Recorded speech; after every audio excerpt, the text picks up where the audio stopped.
Welcome back to another week of Procrastination Garage. My name's Matt. Well, I'm not sure how to describe this week. We're kind of in between projects, and I've been spending a lot of time snowmobiling, so I don't have a whole lot of video. So it's just been a few little things here and there, but enough to put about a 20-minute video together. I've got some bigger things coming up in the next couple of weeks, but you'll just have to suffer through this week first. So sit back and enjoy. We've had a couple of good recent snowmobile rides, but I really need to get the trailer dried out a little bit on the inside, and I'm actually riding again tomorrow.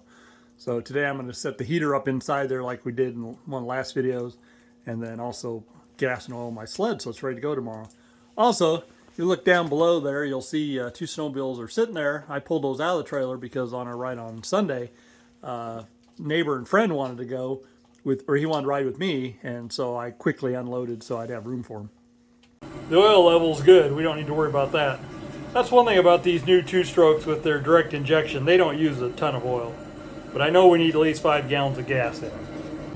Gassing up with an open flame nearby. Is that a good combination? Really? Well, let's do it quickly so it won't hurt us. This here is my pack of batteries. You may remember a couple episodes back where I replenished my supplies. Well, wouldn't you know it, I left one of my radios turned on after we came back from a ride, so the next time I went to ride, the batteries were dead. So I had to break in here and take some batteries out. But that's okay, because I've got new batteries to put back. Replenished. I've got 4 AA's and 4 AA's. Just tuck those back in a little storage compartment there, and good to go. Because I like to hear my wife complain, I'm going to take the 2 chainsaws into the house, let them warm up in there. I topped off the containers of oil and 2-stroke gas to go back in the chainsaw bags and box. And while I'm down here, I'm noticing the Dremel tool, which got me thinking, I really need to sharpen the chains. The 24-inch saw, I again put down in the dirt, and it is not cutting at all. The 14-inch Ryobi is still doing a good job cutting, but why not sharpen it since we've got a little downtime? So I'm going to go grab the saws, bring them down one at a time, and sharpen them.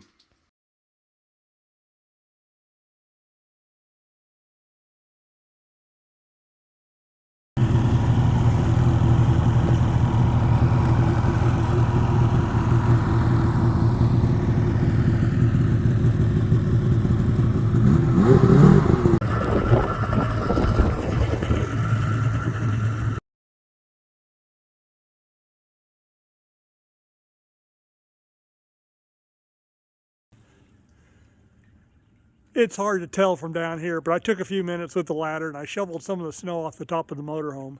I didn't get it all, but it'll help the melting process if we get some warmer days.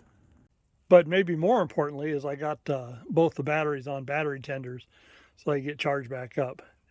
This one over here starts the coach, and I know it's in pretty good shape because we started the other day. This one over here is for the house. I don't know what shape it's in, but I'm sure it's okay. So they'll charge up overnight, and usually when they're in the shop, they're on the tender, but because they've been out here, well, you know. We still have some snow up on the roof of the shop, expecting that's going to come down, but it's coming down slow. I mean, if we don't get a real warm up, it might just melt off of there. That snowmobile there is just a little too close when it comes down. It might catch the back of it. I got to be more careful of that. I think it was in the last video, I tried to pump this area out with a little sump pump, and it quit working, and I thought it died. Later, when I plugged it in, I could hear a noise, sound like it was trying to work. I wonder if something got stuck in the impeller. So let's take it apart. This area took care of itself last time because the wind picked up and it kind of just evaporated out. But temperatures are coming up again, and I'm not so sure that's going to happen this time. So I think I'd like to have it working.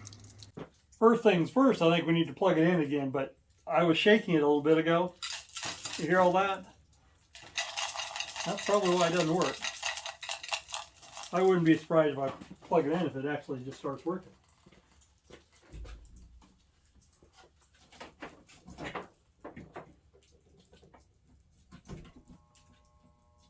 Nope, doesn't work. But it makes noises like it wants to. So I think what we need to do is take it apart. Clean everything out of it. So before we do anything, I need some glasses and looks like just a bunch of Phillips. We can handle that. In fact, do I have a drill down here? We do have a drill down here.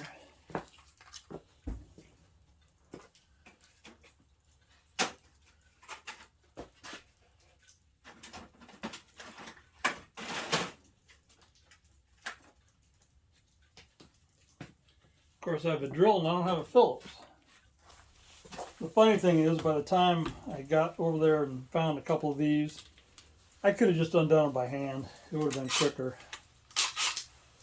But hey, all the professionals do it this way, right? That's what I see with other YouTubers. Why are you not staying in there? Well, we could let it put it in all over. There we go.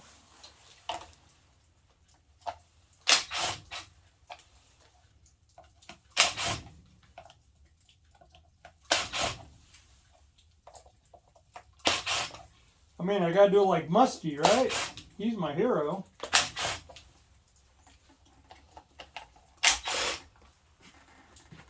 Alright. Do all that and it's still not all the way loose.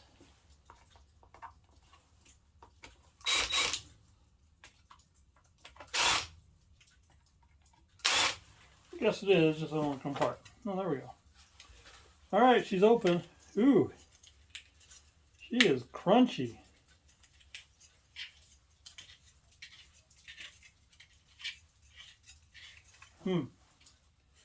Yeah, this may be on repair.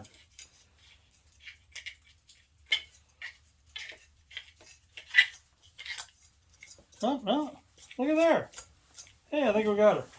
There was a little stone caught between the base and the piece of plastic there.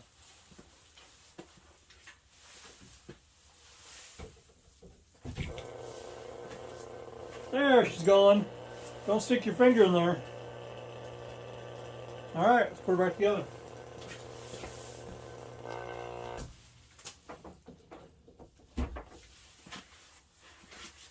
Well, that's what I like. Easy to fix.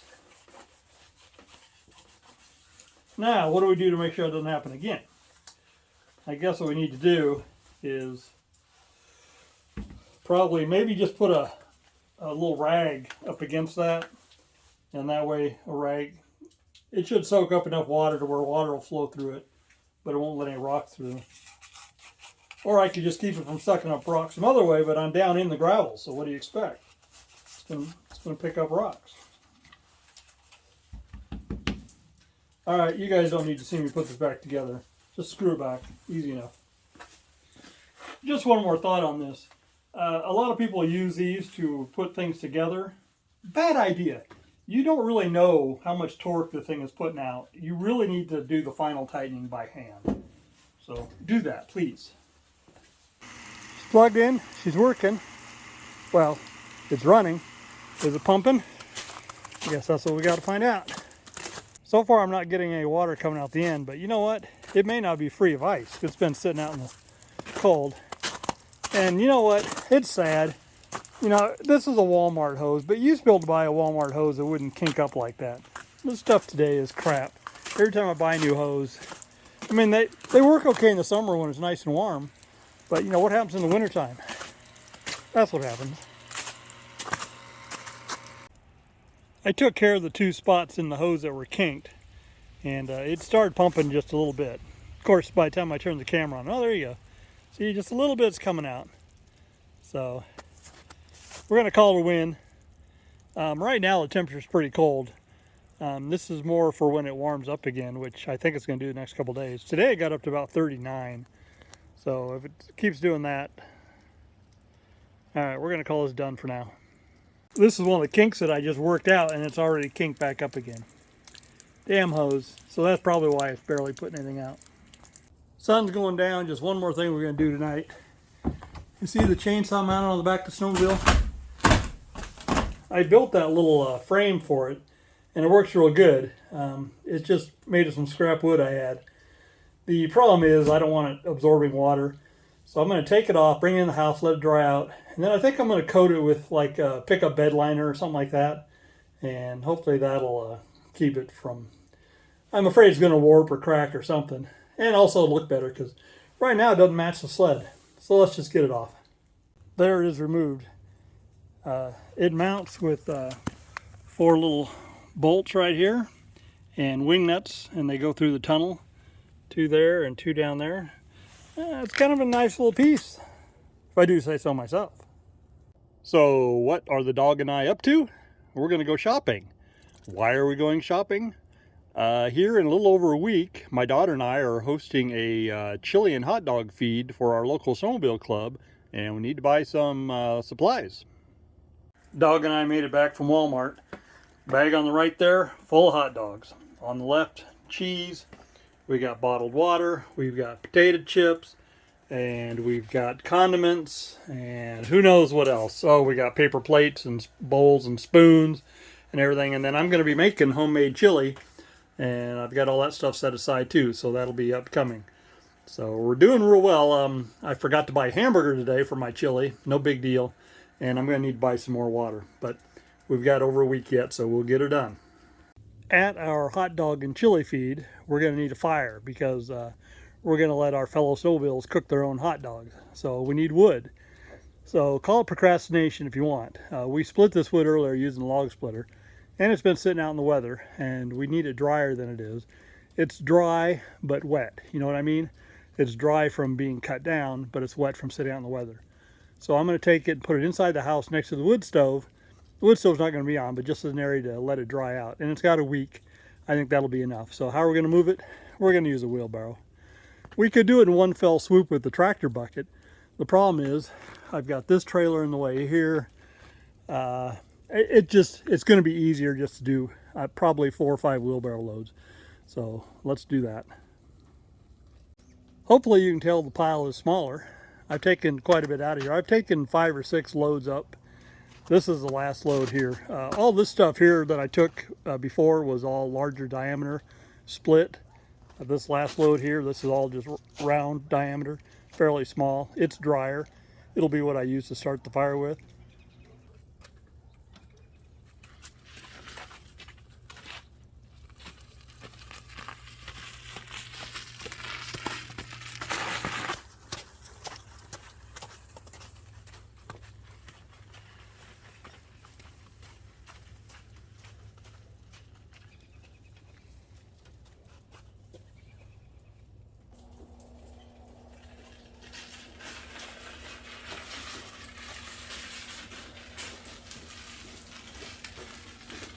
I need some kindling too, and you may recall that when I was cutting boards for a future project, these were the scraps that I was going to turn into kindling.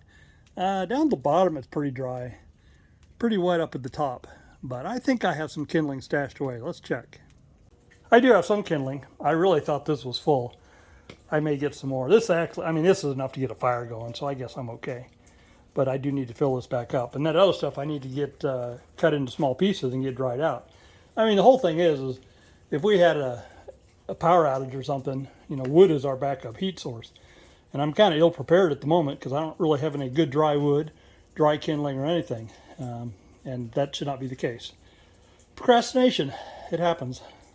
Sometimes I don't give myself enough credit. As it turns out, I did have some kindling set aside, some lighter fluid, and flip around some newspaper, and there's also a fire starter in there. And this is left over from last year when we did a trailside barbecue on snowmobile, and I'd set all this stuff up. And so this was left over. I just repackaged it and made sure I had enough kindling. So actually we're good to go. I probably will bring a little bit more kindling just to make sure, because the wood, I'm hoping it's going to be dry enough. God, that's going to suck if it's not. But we're going to do our best.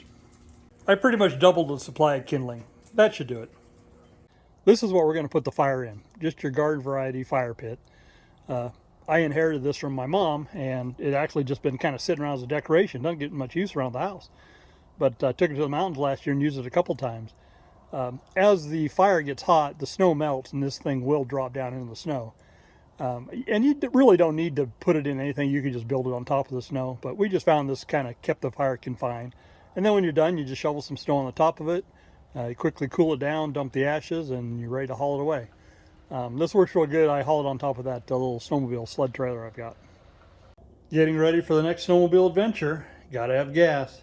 You know, as a guy that has a lot of toys and power equipment, I go through a lot of gas, and I fill up gas cans all the time. I always use premium ethanol-free fuel. And then I always I use Stable 360. It's more important when you're using gas with ethanol in it, but since I switched to non-ethanol, I still go ahead and put the Stable in. I don't think it can hurt anything. So anyway, let's go fill those up. Price of gas is so expensive that $100 is about all I can do is fill 3 cans. It's pretty sad. Hey Bear, you want to go with me? Probably not. Yeah, it's only $5.65 a gallon. No big deal. 3 gas cans filled. Let's go snowmobiling. Amazon delivered a couple packages for me the other day, and I think this is stuff we need for the next project. So one of the next projects. So let's open up and see what we got.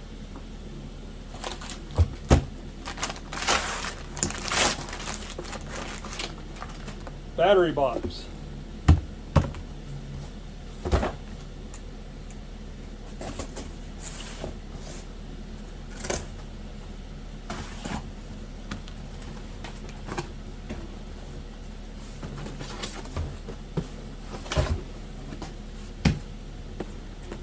All right, we got some leisure.com. These are LED lights. LED lights, 5 of them.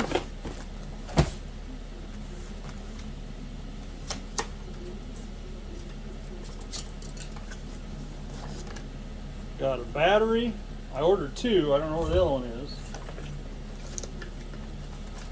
Now we're getting tricky. I ordered a mechanical dimmer or a mechanical timer switch. Now hopefully the other battery's in here.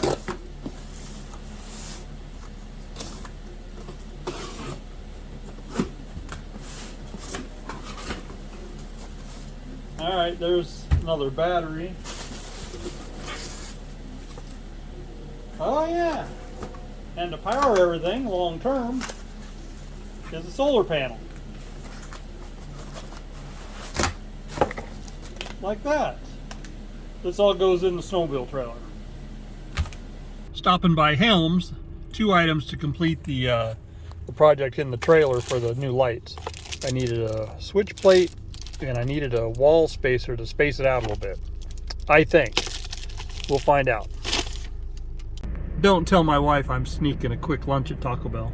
In my defense, I am using a gift card that was given to me by my daughter and wife for Christmas. Well, I'm not going to start on the trailer lighting upgrade project probably until next week's video. We can at least put one of the new batteries I bought in, and that way I can get the jumper pack out of here because it's kind of in the way and it's kind of big and bulky. And then the other thing too is I always carry my high lift jack around in the trailer, and the reason being, if you get a truck and trailer stuck in the snow, it is completely miserable. And sometimes a high lift jack may be something to help you out. So last year I installed a couple of little handles on the wall over there, and the idea is just to strap the jack standing upright to them, and let's get that back in place. Not very high tech, just using a ball bungee top and bottom. You can see.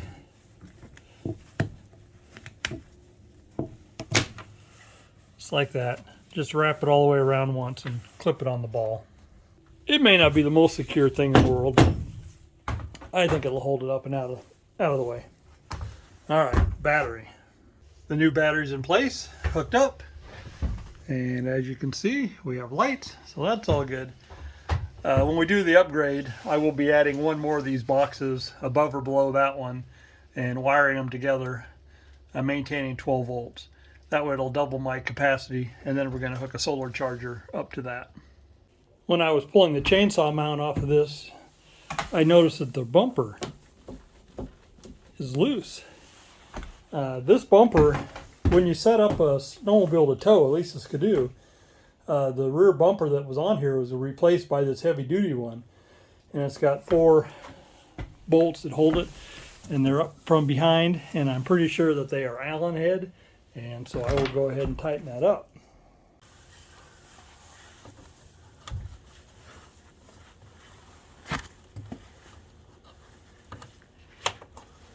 Yeah, a little loose.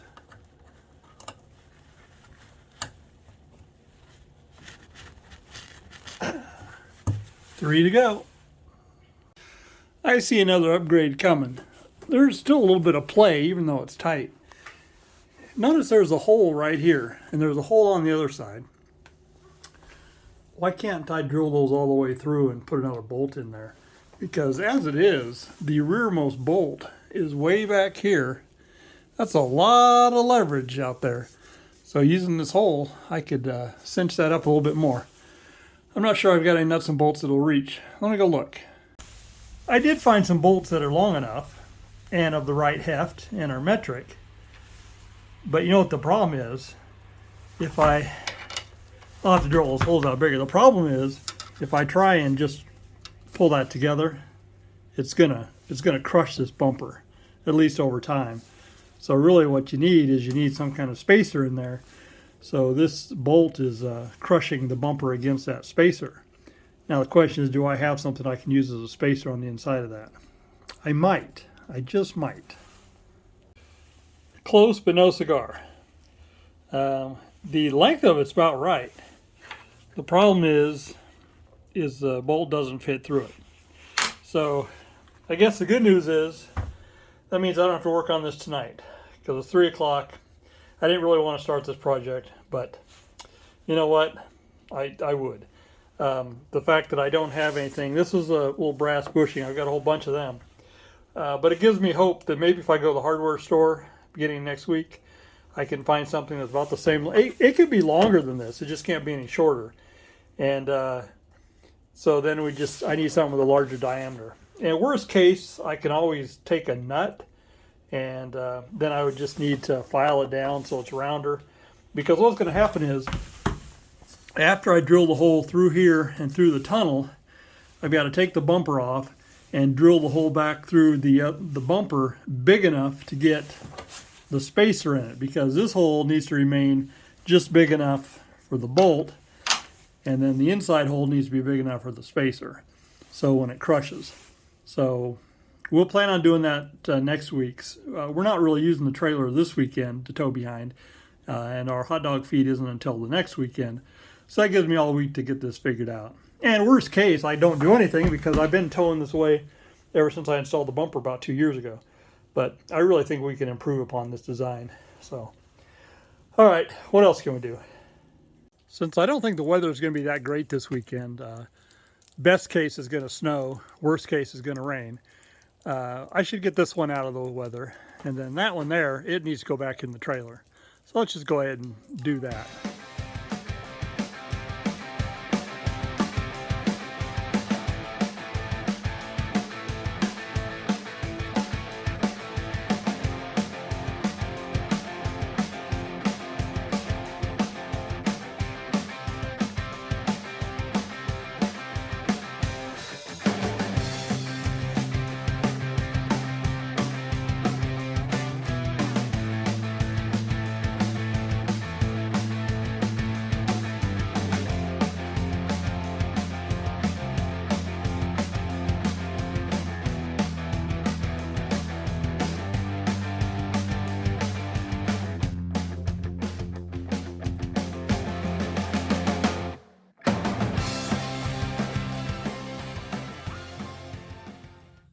That's going to wrap up this week's episode of Procrastination Garage. Remember, the number one goal of Procrastination Garage is to keep me motivated, to get me down in the shop, out in the yard, up in the mountains, doing something so I'm not just sitting around being lazy. With that, I hope you guys enjoy the content. I hope you hit the like button. I hope you'll subscribe. Hope you tell your friends. Down in the comments, tell me about the projects you're working on, or the projects you're not working on and should be working on.